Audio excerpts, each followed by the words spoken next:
All right, 10:05. So good morning, everybody. Welcome to the third day of our Success Boston Summer Institute. For folks who haven't been part of the first two, uh, we'll be sending out some recordings later to make sure that you're able to access all the information that was sent out. Um, Today, we'll be focusing on some best practices and resource sharing for Success Boston coaches and advisors and folks who, direct staff workers who are part of our network. And I'll give you a brief overview of the way that today will be going. So I'll be presenting some common messages that we have been working on for a very long time with. I didn't see one either. Hello? I think someone was muted. But we'll be sharing some common messages that we have been working on for a few years as an initiative from feedback with coaches, higher ed partners on what messages you should be working with your students every month. And then we'll transition to a few breakout rooms with some of our coaches to talk about some of their best practices and approaches on how they support students. So that'll be Joel Mora from High School Task Force, Paolo Florencio from Bottom Line, Tamika Williams from Boston Pick, and Portia Franklin from the Weston House. And then after that, we're going to transition to a Q&A with some of our higher ed liaisons, because I know yesterday was really informative, but I think we all always have more questions about higher ed and want to get some more in-depth answers for that. And lastly, we're going to be transitioning it to the very end to some internal work with some of our coaches, recording some videos on how to support students.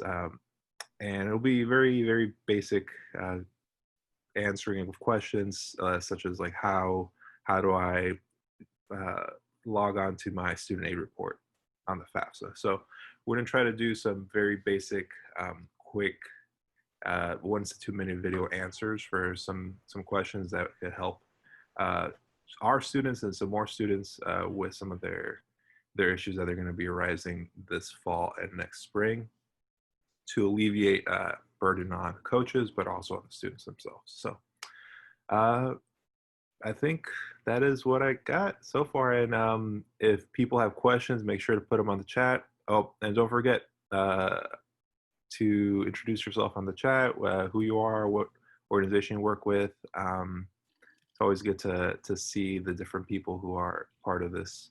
But now I'll be stopping this and I'll make sure to go onto our web page.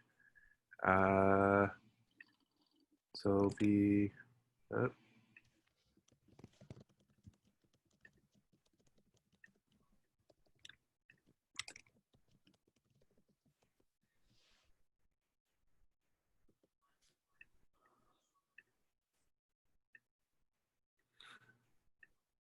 all right.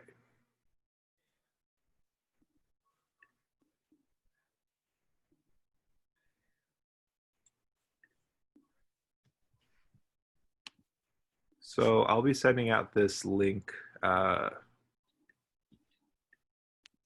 later as well with all the resources, but let's see if that, okay.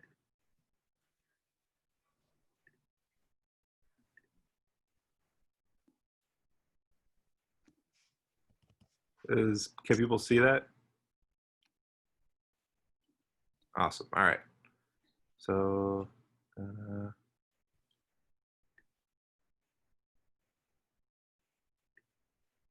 right. So our monthly messages that we've been working on for quite a while, before I even started at TBF, and when I was a coach at Hyde Square, we had been working on these with our predecessor, Eric Esteves and John Griffin. They had been collecting a lot of information and doing a lot of research on what types of supports students should get during each month. A lot of it was also differentiated on what kind of student you were supporting. So we have been trying to collect all this information into one page that isn't too burdensome, but is also easy enough to go through and has links to additional resources. Because I think one thing that everybody knows is it's every student's unique, and they each do require some differentiated support, but I think there are some general to-dos and recommendations that most, if not all, students would benefit from, especially during certain months and seasons throughout their college careers. We have some detailed information on first year students, students taking dev courses, commuter students, and then a couple of resources that I've been making on digital learning. So for students when they're getting ready to get on a Zoom, get on their computer to learn, what kind of things that they should be doing in order to really get prepared to focus. And then a couple more things on guiding students into post-secondary after COVID. So the literal transition from high school to college. But in the summer, so right now, we are really trying to connect with students and ensure they're prepared for the fall. This is a little easier when it's not, where we're not in pandemic times, but this is usually the time where we're recruiting very heavily to support students who have been graduating from Boston Public Schools and public charters to enroll into college and to see what kind of support that we need to give them. Couple things that we really push is to make sure that if they are enrolled, to have them meet with their academic advisor, to register for classes as early as possible, complete their financial aid applications, and then check if they have been eligible for certain scholarships or grants, like the mayor's TSCC program. For many students who are not enrolled, which are going to be a lot more than we think this year, really connecting with them and encourage them to enroll.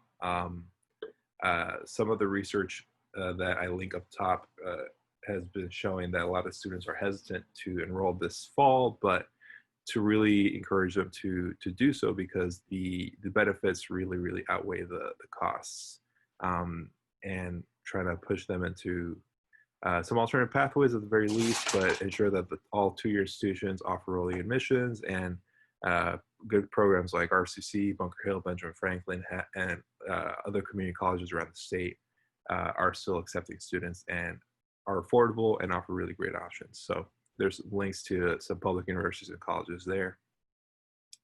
And then some of the other ones that may seem like pretty obvious, but I think for newer coaches or for coaches who have been doing this maybe for just a year, I think these things are extremely important and can sometimes go over people's just checklists, and people don't often remember these, but reminding students that they need school supplies, that they're not going to be given books like in high school, that they're going to have to save money and put aside something to purchase those, to have transportation to school.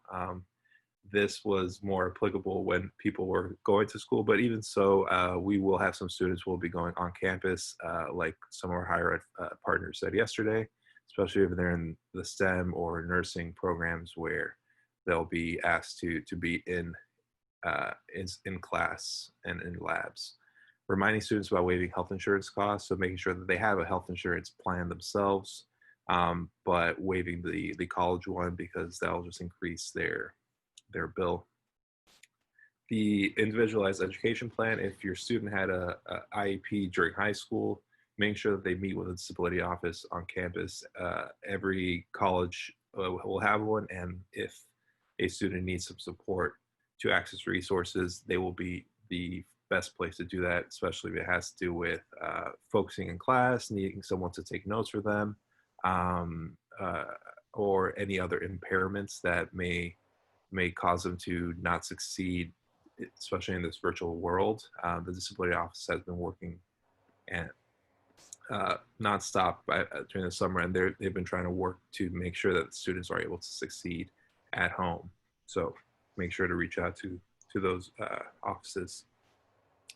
SAP, so satisfactory academic progress. I know most people probably know about this, especially if you're in the higher ed space, but students need to keep satisfactory academic progress in order to get their financial aid from the federal government and from their colleges in order to stay enrolled. And if they don't meet this, it's a little different every campus, but it usually is you pass around 2/3 of your class and you keep about a 2.0 GPA every semester.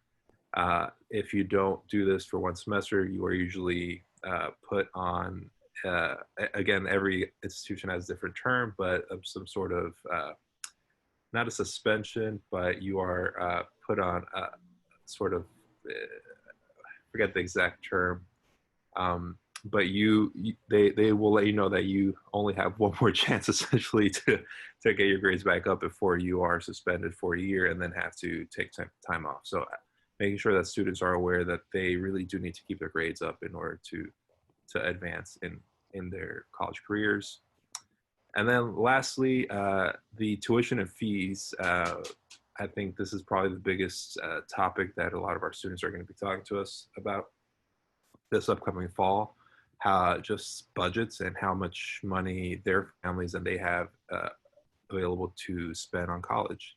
I think, like I said earlier, it's a really big investment, but it's probably the most important investment that they're going to be having at this time in their lives. And it has a really good payoff, especially if they go to a 2 or 4 year school.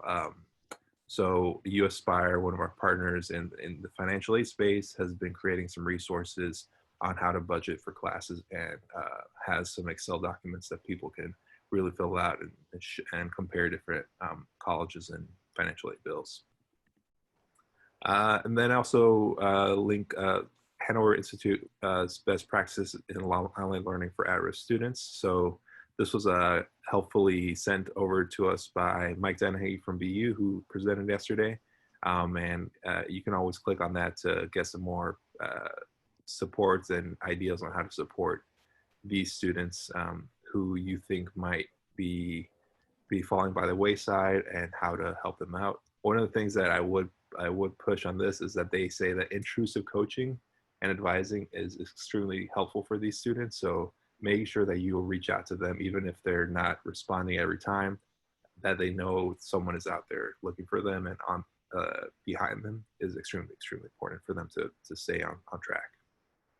September, which is going to be here soon rather than later, which is always hard to think about. But the things that we really push in this semester are just finalizing class schedules and financial aid. This is usually when our transition supports spike up. So a lot of our students are coming on campus and really starting their college careers and their first semester or returning.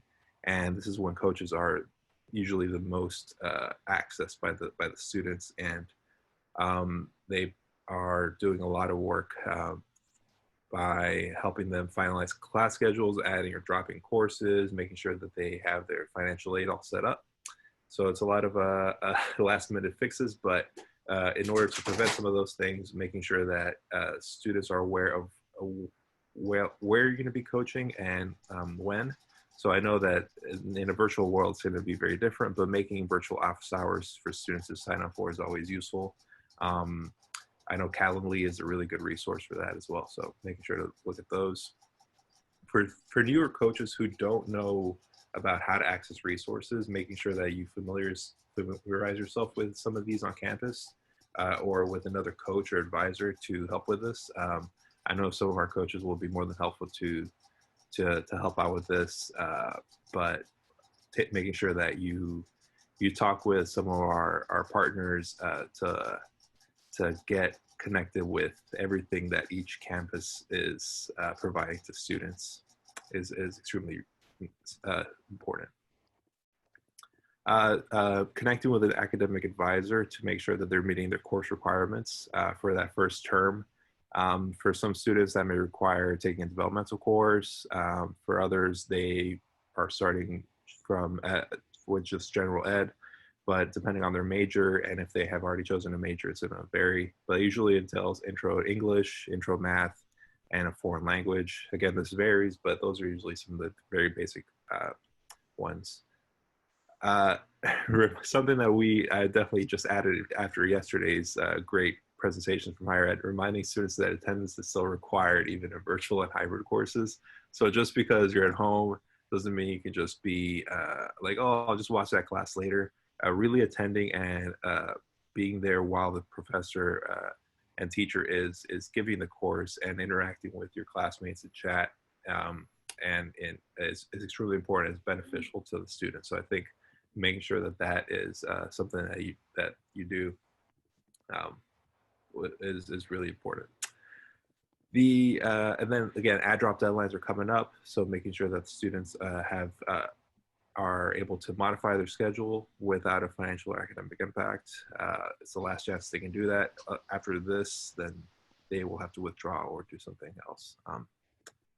And then a few other things that I've been working on. So some questions on how to connect with office hours and professors, checking work study eligibility for students. This is going to be different, obviously, this semester, but will be applicable hopefully when we get back in person. And then financial aid. So making sure that students, if they have been taking loans out or will be taking loans out to complete their entrance counseling and MPN, their master promissory note, USpire has really good resources on how to help out with that. And Juan, yes. Can I jump in for a minute? Absolutely, yeah. So I just wanted to, first of all, thank you for putting this together.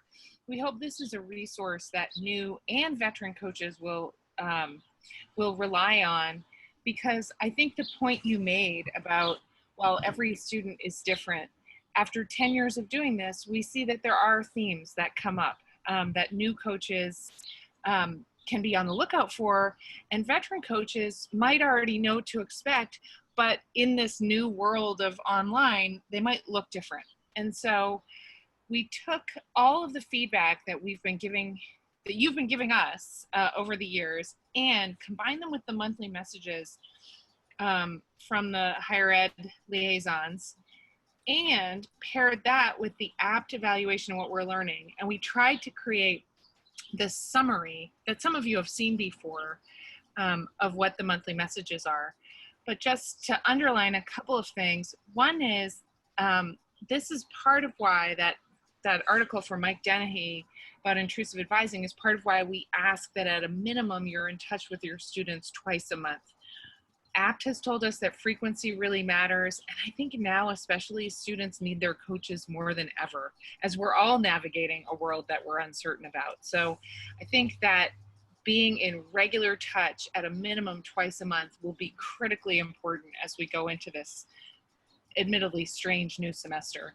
The other resource, one that I wanted to just remind folks of, is the higher ed liaisons. And we saw and heard from our higher ed partners yesterday. The higher ed liaisons are invaluable resources to you. And I know that because that's what you've told us. And so strongly urge you to participate in the monthly or whatever frequency they're happening this year, coaches meetings on the campuses that you coach on.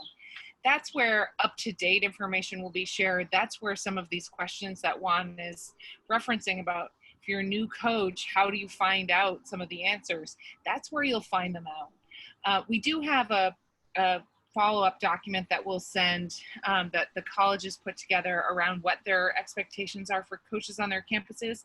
Again, for those of you who've been here a while, you've seen this before, you know what it is, but it's always helpful to have a reminder for what the campuses are looking for in you. They're very important partners.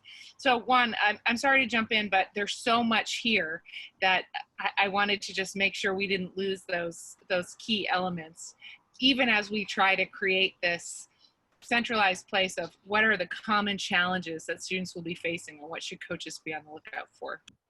Right. No, thank you for that. I think that's something that we have been trying to push as well. Like the multiple times that students need to be supported and reached out to. It's not just a once a month type of thing where that will be enough. And especially nowadays, like you said, it's going to be even more important to connect with them more often. So I can't see the chat right now, but I have been told that there has been some some back and forth about youth passes this upcoming year. So I don't know, Joelle's been our leader in that space for quite a while. I don't know if you have any updates on that, Joelle. You can unmute yourself and maybe say something. I have been talking with MBTA about that, so I can talk a little bit about that as well. No updates yet, but I will be following up with the office because I'm in constant contact with them and see what their plans are. So I'll keep everyone updated this summer.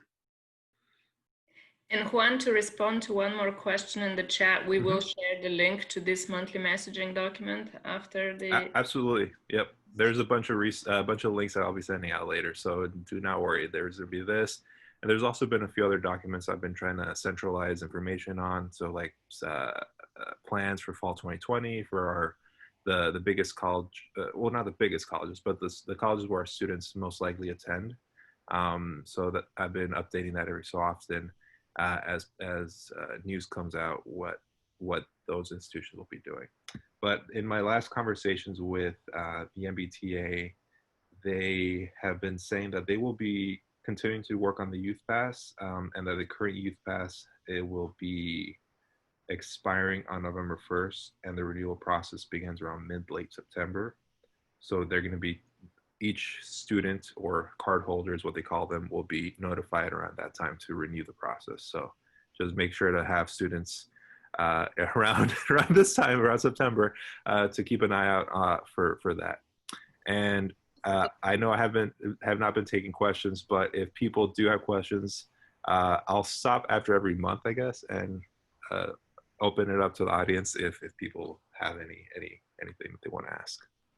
Juan, I was just going to say, since this is a living document, we can add that reminder for coaches in September to ask about the transportation and the pass. So. Absolutely. Yeah, that is one of the best things about this, where I can always edit it, add things, take something out if it stops being relevant, which it likely is. But yeah, that's the best part about it being up to date and updatable. Juan, Portia's follow-up question was, could you ask if there's an online process coming versus an in-process renewal for the MBTA? I will make sure to check that out. Yep. Thank you, Portia. October, which we like to call College Month. I think we might have coined that back in the day. I don't know, every time I look up like October success or College Month, I Google like TBF and like Success Boston. It's like the first result. I don't know if that's just because Google knows me too much, but College Month is when we really try to connect with our partners at BPS to support students as they as they're finishing their 12th grade and figuring out where they're headed to college and how to support them. But for college students, we really push financial aid at FAFSA, since that is when it reopens for that next academic year. So the earlier they do it, the more financial aid that they'll qualify for. Mass Grant Plus, if they complete it before November, which is additional funding on top of the Mass Grant. U Aspire has a bunch of resources for guidance that you could look at afterwards, but something that we really push for in October is getting that financial aid done as quickly as possible.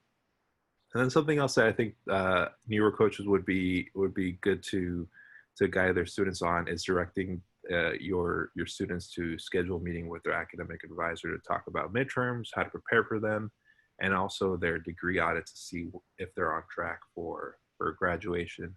Especially for your students who are in their second year. And then reaching out to students about resumes, because in 2 months, it's gonna be the end of the semester, and they're gonna be looking for summer internships, summer jobs, trying to figure out what they're gonna be doing in the spring. So really trying to work on those interview skills and soft skills that are gonna be required. Even in virtual spaces, there are internships, so that'll be something that is really, really important for October. Juan, can I go back to September for a minute? Absolutely, yes. I think you had something about making sure that they're aware of their bill. I believe, yeah, financial aid, making sure that they have, if they are taking loans out, making sure that they have those processes completed, their entrance counseling, master promissory note. I'd like to recommend that as soon as they apply, the conversation, when they're accepted, they choose their school, the conversation about responsibility for payment is really important. And what happens often is once they get into class, if they're to drop a class, they don't realize they're still financially responsible. So I think if those conversations can start about kind of responsibility around payment, it's good to not hit them with that when they realize all of a sudden they have a balance due. So to kind of have that ongoing financial conversation. I think that's, yeah, that's very true. Yeah, like it's not like in high school where you can take a class and if you stop going, I mean, there are some consequences, but it's not like you're going to have to pay Not for that monetary. class. So Yeah, yes, exactly. So I think that's, yeah, it's very important and will impact your financially for the future. So thank you, Kate. That's a very good point for September. I'll make sure to add something for that. So the next ones are usually a little shorter because September and October, the beginning of the fall semester, is usually the biggest time when coaches are supporting students, but they never stop. But they're just slightly different topics and a little less in depth. November registration for spring opens up, so making sure that your students have financial aid set up for spring. Withdrawal is usually around this time, and like Kate was saying, financial and academic consequences for withdrawing. And if a student is thinking about withdrawing or if they might fail that class, talking to them about the differences between those options and what the consequences will be. And then making sure that students are prepared for finals. If they need some help connecting with tutoring, academic supports, they usually have some on campus, and if those are full, reaching out to some other of our orgs to provide some of those supports. And I'll go over December, then open it up for some questions. But December is final season, so students are going to be stressed. They're either about to be finished or starting them in this month. So reach out, give them some motivational support, but also encourage them once the semester is done, taking a breather. A lot of students usually try to fill that break with another course, or maybe they try to get a job. That's more than okay, but making sure that they do relax a little bit because their first semester is usually very, very different and a lot more stressful than they would have thought. So hoping that they're okay. And then for those disconnected students who are making sure that you are reaching out to them. Intrusive mentoring, like I was mentioning, is really the most effective way to reach out to these young folks. And if they are disconnected, try to present them opportunities for support, like what other alternative pathways or any jobs or two-year schools that are accepting students. What can they be doing for this upcoming semester and how you can help them out. I don't know if there are any questions in the chat, but if they're not, I'll just jump into January. Okay. January, so this really goes out for our Success Boston coaches, but recruiting students for the next year, it seems like every year you're like juggling supporting students, but also coaching the next class, which is our work in our life. Every month we're doing everything. January, while students are not in class the whole month, making sure that they're looking for summer term opportunities. So either classes, internships, volunteer or jobs. These are really important to flesh out the resumes, but also to expose them to new careers and opportunities to see what they're interested in. Sometimes they might get an internship. They're like, oh, I really like marketing. I want to switch my major. And if that does happen, how to support them in that space. And then recruiting for students. So we always work with Boston University College Advising Corps advisors, and we meet with them every year in March to really connect. But this is when we try to start that relationship to get the students supported as they are about to finish school. February, so students are back in class, and drop deadlines are back, so making sure the students are aware of this. But staying on track to graduate is something that we are really pushing. This is the biggest impact on financial aid, on how much students are going to be spending in school. So if they are on track and take the appropriate number of classes per year, they will spend less time and less money in class and on their degree. And then encouraging students to attend office hours to really establish rapport with their professors. And I'll quickly go through these next few ones just because we're running a little late on this. March, we're going to be looking for some internships. So there are some resources here that I can connect with. And then reminding students to fill out their taxes by April 15th. I know this year is July 15th, but April 15th to really make sure that their FAFSA is able to be completed on time. Then April is all about that FAFSA renewal by May 1st. If students have been lagging on that and not really responding to that, make sure that they do it by May 1st because the Mass Grant deadline is May 1st. The Mass Grant Plus one was in November, but the very, very last one is in May 1st. And then the last part is May. So the students are completing their semester, hopefully graduating with good completing with good grades, really giving them a lot of motivation and congrats to the young folks. But encouraging them to stay engaged, taking summer courses to stay on track. If first year students take fewer than 15 credits per term, they are not going to be on track to graduate within the 2 or 4 year plan. So if that does happen, encourage them to take a couple classes in the summer to get back on speed. But that will be it for this. I know it's a lot to go through, especially at the very beginning, but I will make sure to send this out afterwards. There's more links to how to support specific types of students and then some checklists. So I've been working on this for a while, but it's hopefully very useful. Yeah. Thank you. I think it's awesome to have all of this. The lessons we've already learned and the lessons we will be learning in one place. So thank you for taking all of the work that so many coaches put together with Eric and John, that the higher ed liaisons have been working and creating this space. This won't be the last time, coaches, you'll see this. We want you to have the link so you can be referencing it, but we'll also be adding to it. So every month, the higher ed liaisons at the campuses send us monthly messages. You probably already know this because they're the same messages that we share at the coaches meetings and the monthly on-campus meetings.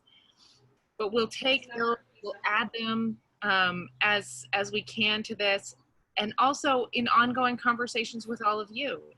So you'll be checking in with your students twice a month. You'll be like learning, you'll be right up close to learning about what it means to do this virtually in this year. And so we'll really want to be leaning on you to understand what are the new or ongoing challenges that students are facing. So thank you, Juan, and thank you all in advance for the work that you are doing, the work that you will do.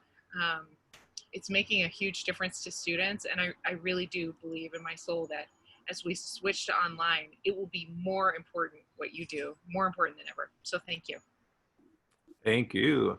So now we're going to be transitioning to the breakout rooms led by some of our great coaches and advisors. So give me a sec while I do this, but I will be assigning into 4 rooms, and let me see. Make sure there's a leader in each one.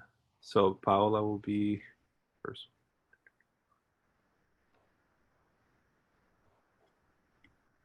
Wow, it was like I did automatically and somehow it broke it down perfectly. So you all will be getting into breakout rooms now.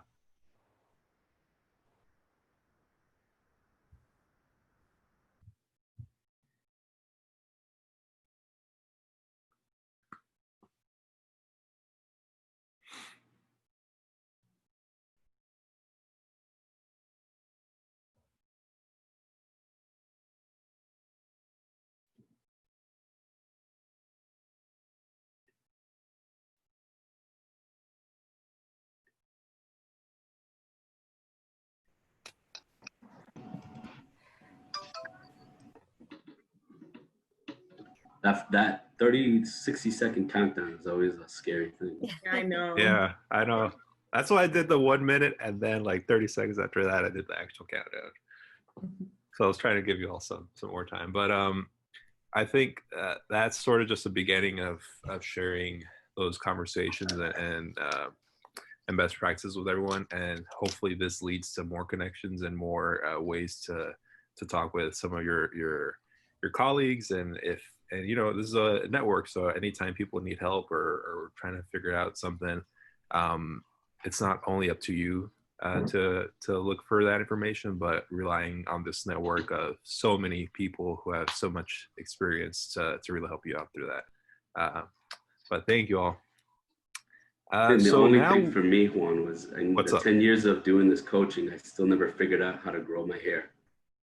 So I think that's one of the things as a veteran coach, I'm going to try to figure out is, you know, I love my students to death. I just can never figure out how to grow hair on the top of my head.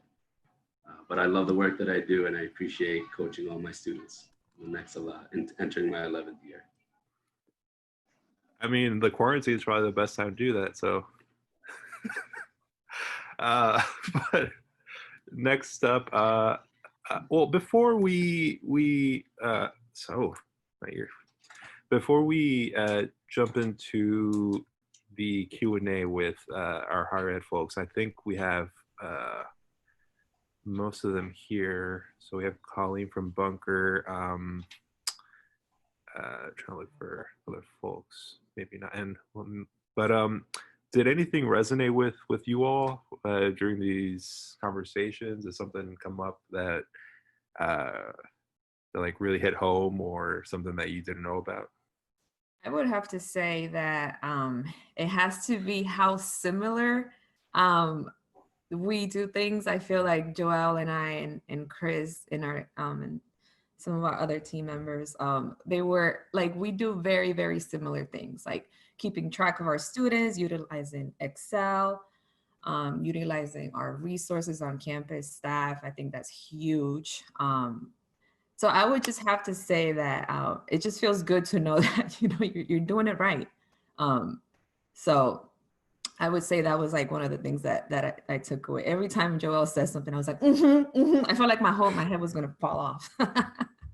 I was looking at Annabelle just for reassurance to make sure I'm saying the right thing, because she knows, she's been there with me the whole time. It was great. Yeah, it was a really great discussion, and everything you said was right on. So I think as someone who's starting, I'm like really nervous about recruiting with things being virtual. And one of the advice that I got in my group that I think is a really great idea is like the e-introductions, and like really using this network that we have. And in my first year, I've already experienced that folks are really helpful. But that's what I'm taking with me, is like leaning on folks for e-introductions with students, because they get really, they really don't like responding sometimes. So I'm trying to like navigate that. And I think that's good advice, great advice. I definitely feel that just the cold calls are sometimes tough, and cold emails, cold whatever. So it really helps having those connections with BPS and College Advising Corps and just other orgs who maybe we're going to work with us org and with a student, and they aren't able to support them, but then you can be like, oh, well, this other organization is going to be working at that college. They can help you out. They're awesome. So I think that's something that we've been trying to I mean, it's a evolving practice every year, but yeah, I think the connections are super, super important. So I think we have, yeah. Sorry, I think one question that really resonated with our group, I could tell by like people's faces, is how do you coach students who are very hesitant to return in the fall if school is going to be online? Unfortunately, that was near the end of our time. So if there's any time in the agenda later on, maybe we can return to that question, maybe as a group or as part of our higher ed conversation, because I think it really weighs on a lot of people's minds. Yeah, I think that's going to be something that will be very difficult. I know, I mean, everything I'm reading on the research shows that even if students are thinking, oh, I should get a job to help out right now, I think the immediate benefits are still not going to outweigh the long-term ones. But you can only say that so many times before students tell you like, well, my family needs to eat, or I need to pay bills. So it's a tough balance. And I mean, you also don't want to put the young people in danger, because a lot of the jobs out there are going to be essential worker from like direct work.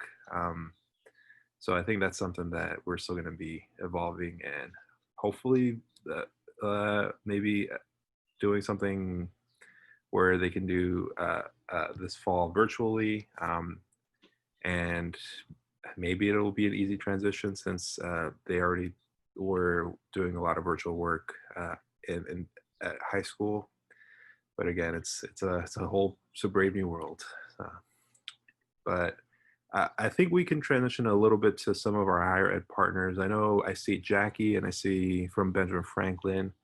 I see Colleen from Bunker Hill, and I don't see Kenley from RCC, but maybe, I don't know if Malika, would you be able to help out with some UMB questions? I can definitely, yeah. Okay, awesome. I think Danielle was here, right? She was, but I can shoot her a text. Maybe she lost connection. Oh, we lost her Yeah, after that- the breakout session somehow, yeah. Yeah, that happens to me Okay. too. And Kate is here from... And Kate is here, yep. So yeah, I don't know if people had questions. So some of our biggest partners are UMass Boston, Bunker Hill, and Benjamin Franklin. And I know they had pretty in-depth presentations and updates yesterday, but I feel like with this group, there's always more thirst for questions. knowledge. Yeah, there's So- always more questions, thirst for knowledge, and sometimes just like Fun- very specific things to think about. So I mean, I'll put it up to the group. You can type it on. And I actually preempted by giving Colleen 3 questions that weren't answered yesterday. So Yeah, let's do that. Perfect. that's why I want Colleen, who's our assistant director of advising at Bunker Hill, to speak to those 3 questions, and they may get more questions. Awesome. Yeah, take it away. Sure. Hi, everyone. I'm Colleen from Bunker Hill. It's nice to see all of you. So one of the first questions that Kate sent me was, are professors being encouraged or told to use the same teaching mode for the fall semester? And then in parentheses, it was WebEx and Moodle. So the tricky thing is, and I guess I should start by saying that the majority of the courses, close to 90% of the courses that Bunker Hill offers for the fall semester, will be offered in a remote format. It does not mean that they are full web courses as we define a web course. So the trick to look for is any Bunker Hill course that has WB as a section, that's a web course. That means it's going to be taught through the Bunker Hill software of Moodle and WebEx. Those faculty were trained semesters prior. They know the technology. It's in their contract to use those technologies of WebEx and Moodle to teach their students. When we had to make the shift from, almost 100% of our courses being offered on campus and pivot to them being offered remote, not all of those faculty were trained on WebEx or Moodle. Some prefer to use Zoom or other technologies that they are aware of and can give their students access to. So the short answer for that is yes, our faculty are obviously encouraged to use WebEx and Moodle because they're Bunker Hill products that we pay for. But some do have the option based on academic freedom and contractual complications to use things like Zoom or something different of their choice. And so we have updated almost all of our web sections. When students are registered for a course or when they're searching for courses, they can click on each of the classes. And if you scroll to the very bottom in self-service under additional information, it will actually tell the student how those courses are taught, whether it's through WebEx, Zoom, whether it's the day and time that's listed on the course description, or they can kind of do it at their own time and leisure. So there's much more information in there. It is still pretty confusing from a student standpoint. I think, remote synchronous, remote asynchronous, always understand what those pieces mean. I'm still learning what they mean. But But no, not everything will be taught through WebEx and Moodle. It will be outlined in all of the syllabi for the students on the first day, how the course is being taught as well. And if they have any questions, we do have the advisors available in chat daily, Monday through Friday, so they can always ask a question about a specific course in the Bunker Hill chat if they need to. So before I move on to the next question, is there any other questions about the modality of how courses are being taught at Bunker Hill in the fall?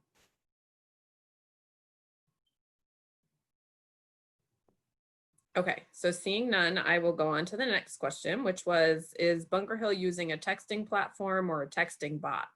So we do have texting software or technologies. We don't use it to do like mass text messaging to students to say like the fall semester starts today. We really are only using it in some enrollment areas like Student Central to do targeted outreach to students. They get an email saying your bill is due, or your financial aid is partially processed, but you're still missing some documents. So it's really specific outreach that we're doing to students. We're not doing mass texting. We do have an emergency text software that sends something to all students if there's an emergency on campus, but that's a different tool that we use. So the short answer is yes, we have one. But it's not used to outreach to every single student. It's really a targeted group of students through the enrollment process of admissions, Student Central. And advising has it through our chat system, but it's very rarely that we use that. We really only engage with text or on text with a student if they've already contacted us in chat. And then we see they've put their number saying they're fine with us texting them. And sometimes we get a better response that way. Most of my students prefer to text me or call me rather than email. So I think they're just inundated with emails right now, truthfully, but yeah, so we have one, but it's not used for everybody. Questions on that one before I go on? Okay, and then the last one is, what type of withdrawals will the end of the fall semester be? So it's really kind of hard to say right now. I can't really speak specifically to what the withdrawals will be for fall, because I know for spring and summer they were extended a bit based on the circumstance of the pandemic and students not having access to technologies right away. So what I can tell you is what's in our academic calendar is what stands for the fall semester. The withdrawal deadline is always, a W on their transcript. They don't get a refund for the course. The very last withdrawal deadline is just that, it's a W in the courses that they're in. But those could change potentially in the fall semester like they did for spring and summer. If there is a need to extend those, the college will make the decision at that time. So for right now, whatever's on the academic calendar is what I would tell your students is happening, because that we sure is the deadline.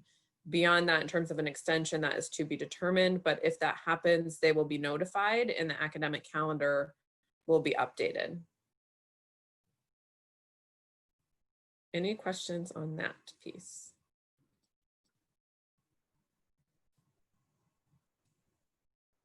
Okay, so those were the three. I'm happy to answer other ones as they come up. But thank you, Kate, for forwarding those to me. Thank you, Colleen.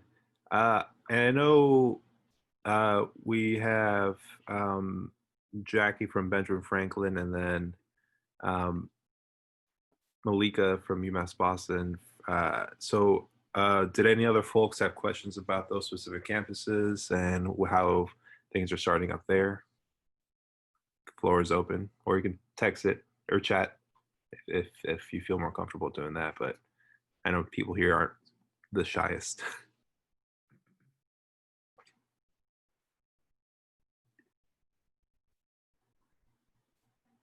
Jackie, you're muted, I think.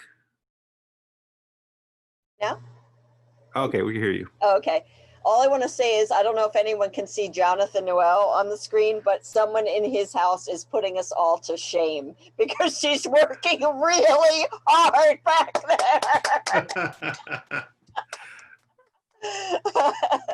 Props. That's it. Yeah, my sister definitely puts me to shame on that. Not even gonna lie. She's a runner. I'm a weightlifter. I like to pick things up and put them down. She is Oh. going. Yeah. Catherine has a great question. If there are any opportunities for students to get access to laptops through colleges, I know some of our partner colleges like Benjamin Franklin and RCC are going to be providing laptops to their first year students. I don't know if there's any additional information that some of the other colleges are doing. I just want to say for returning students at BFIT also that students can apply for through our emergency fund, and through the CARES money we can help returning students also. Awesome. So as I described yesterday, Catherine, we have Chromebooks available for rental at Bunker Hill Community College. They have to fill out a Qualtrics survey, but we also have the CARES Act money, which a lot of students use to buy laptops if they needed laptops. That's great. I think to just address Portia's question on the chat, the noise canceling headphones, that's a great idea. And I think you could make an argument for the CARES money if you're at home, because it's got to be COVID related. So I think that's a great idea for those students we talked about yesterday who have neurological issues maybe and focusing issues. I hadn't thought of it. Great idea. Yeah, and I think if you're going to be at home and like most of us with a family or someone else, like it's going to be tough to get into that mode of being in class. So I think those headphones would be really, really useful. Yeah, like everyone's saying, like those, especially with if you have younger siblings or parents who are asking you what you're doing for hours. Well, it's you're in class, so I think those headphones would be super helpful. And if the CARES Act money can go towards that, that would be awesome. Malika, do you know if they're doing anything at UMass Boston? I know there's some opportunities for rentals, I think. Right. So in the spring and during the summer, we've been allowing students to rent Chromebooks from the university. If I'm not mistaken, they had to go to the university to go to Campus Police to pick them up. However, they already have a form active, I believe, on the school website under the CARES Act, under the COVID page for Chromebooks again for the fall. And then I know that students that, might have been IT, computer science, majors that need actual hardware and actual like RAMs to do their programming, they were allowed the opportunity to get laptops, but I don't really know how that was done. But in the notes that either Danielle or I send out to give to Juan to send out for the end of this meeting, I'll make sure that that's communicated, because that has been something that I guess folks didn't think about beforehand. But as far as like noise canceling headphones, I don't think we have any services built in for that. But that's also, CARES Act, that's a really good idea for utilizing those finances. And we have an application opening in August for both our incoming and our returning students to apply for. Awesome. I just chatted the link to the UMass Boston Chromebook request form. So cool. Thank you. Very simple. It's like a minute long. So I can definitely fill it out for any students who are going there. And then Karen had a really good question about something that Kate brought up earlier about the financial implications of students withdrawing from courses, and how do you message that to students, especially first years, when if this is going to be a tough semester to get through, they might not be as encouraged or have the ability to really focus. So what are colleges telling students about making sure that they complete the semester in order to not face financial and academic implications, or if there has been any work on that front? Go ahead, Jackie. I'll just say quickly, in our onboarding process of new students, we talk about it. We have a question, how are you going to stay organized when you have classes online? So we begin the process, but I don't think we really were talking about the financial end of it. So that's a good point. And for Bunker Hill, through our onboarding process as well, we're notifying students of the academic policies and what that might mean in terms of remote work. We had a slight change in process, which I think is one of the benefits of COVID, is that now all of our new students who complete orientation are assigned to a temporary advisor for the summer. They're full-time employees, but it's a temporary advisor assignment is what I mean. So that they have a direct contact throughout the entire summer. And that advisor is sending them more information about the formats of courses, academic policies, and we ask questions through the A&R process or orientation about technology needs or concerns that they have. And so before the advisors are doing the outreach, they're aware that a student might only have a smartphone, which might mean that they're going to have a harder time getting through the semester. So to really address those needs directly with the student. And then through our withdrawal process, the students are required to get an advisor's signature as well as our student central signature. So we have those conversations sort of in the middle of the crisis when the students are having those problems, but we're trying to really push more information to students at the get-go to say, you know, this semester is going to look different and here's why. And here are some resources that might be available. So, yeah. Thank you. I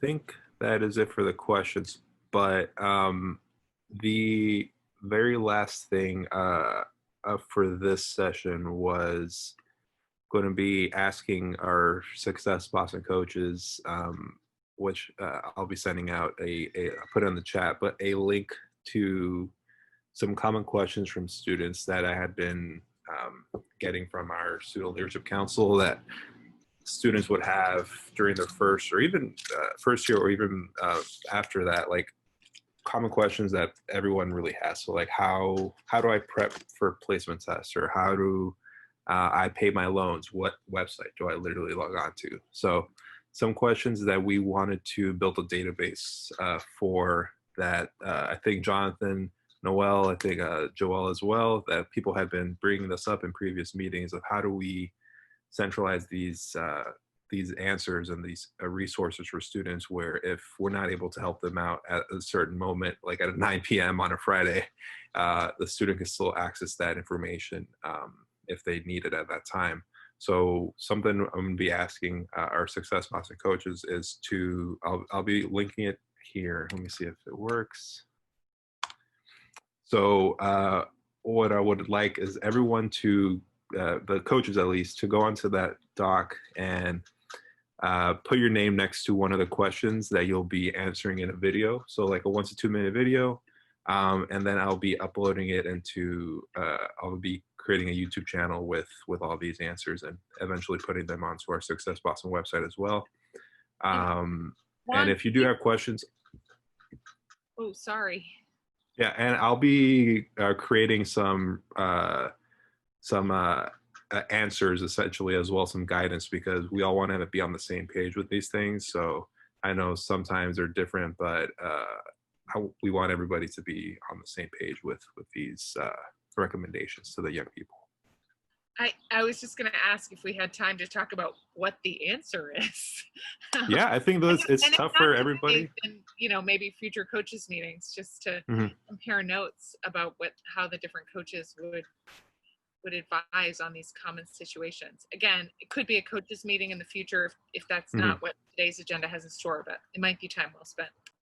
Oh yeah, absolutely. And this isn't going to be the end all be all. I think this is going to be sort of like the beta test of this and trying to figure out how easy they are to make, because I also don't want to put a lot of burden on you all to do this. But I think if one coach does one question, then we could like really hack away at these and create a database for these young people to access. And even those people who we aren't able to support directly, and if they still need some support, they could access this as well. So I think it would be more than just our direct students that we're helping, if that makes sense. But yeah, feel free to write down, if people should be able to edit, but yeah, write your name down on which one you want to do, and then I'll the directions for just record yourself on a laptop that you're on right now or on a phone, and I'll be sending out some information later to the coaches themselves and your managers on where to send that out to, and I'll be accumulating that afterwards. But Juan, that is can I just add, Portia and Annabelle had a question about work study for the fall. Oh yeah, so totally missed that. I'm so sorry, Portia. Yeah, that's a really good question, because that's something I had been working on for our common messaging, because that's such a big thing that we push with our students, trying to get work study on campus, since that's much better than getting a job outside of school.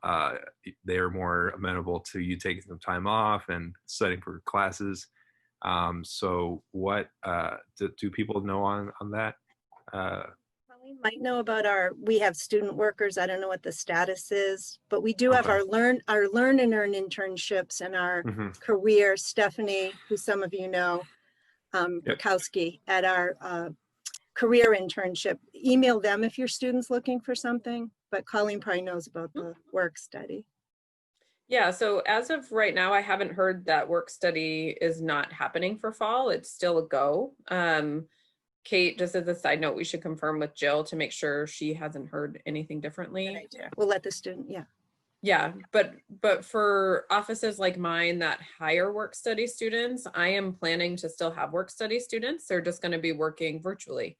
We don't know what is going to be happening in terms of staffing on campus for the fall semester yet. That is still to be determined. So many offices like myself are still in need of those students to do the work. And we're just getting creative with how they can do that work from home.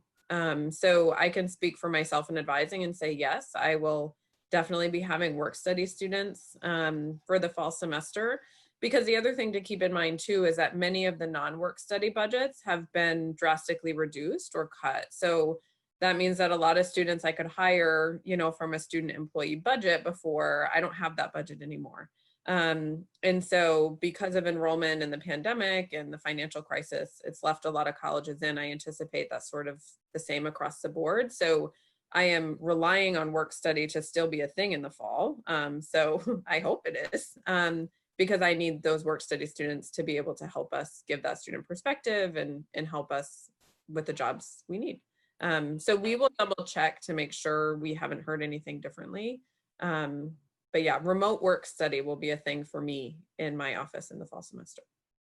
On a positive note, because we're going to leave, can you share what two of our work study students that had worked in our office, what we found out today or yesterday? Oh yeah, so one called me at 8:30 last night screaming, and I thought he was having a crisis, but it was a celebratory scream.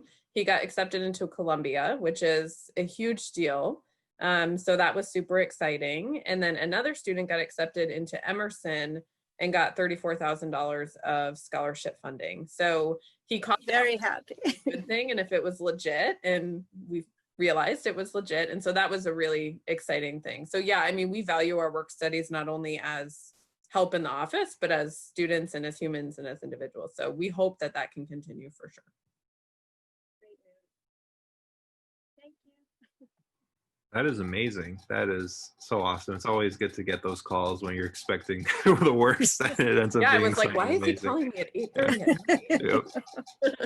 Yep. Not often that those are good ones. Yeah. I know we have some other partners from other colleges. I don't know if you all have any idea of work study at your institutions. If you don't, no pressure to say anything, but if there are updates, we'd be happy to hear from you all. I just fired an email off to financial aid to ask. I know we were allowed to keep our work study students after we went remote, and they were able to, quite frankly, be paid regardless of what we were able to have them do or not. And we do have work study this summer that leads me to believe we'll have it again in the fall, but I'll have an answer for folks. Awesome. Thank you, Jackie. And I will also get back to you guys about work study at UMass. Due to all the COVID finance changes, I'm not positive where we stand, but I will definitely pass that messaging along to TBF for you guys. Thank you so much. So we have hit 11:30, which was the ending for everybody who was not an actual Success Boston coach. So I would just want to say thank you so much to everybody who made it to every day, or if you just made it to one day. I really appreciate you attending this 3-day marathon institute. For people who have done it in the past, usually it's 1 day at TBF where we do everything all like this, all in 1 day. But maybe in the future we'll do some virtual ones. I don't know. We'll get some feedback later, and I'll be sending out some feedback and eval forms on how everything went and what was useful, what could be helpful in the future. And also be sending out that common messaging document that we went through earlier, and some more resources that will hopefully be helpful to everybody. So thank you so much. We really appreciate it. It was a big effort from everybody involved, from the coaches to advisors, hired liaisons, my colleagues at the foundation. So thank you again. Appreciate it. And see y'all later.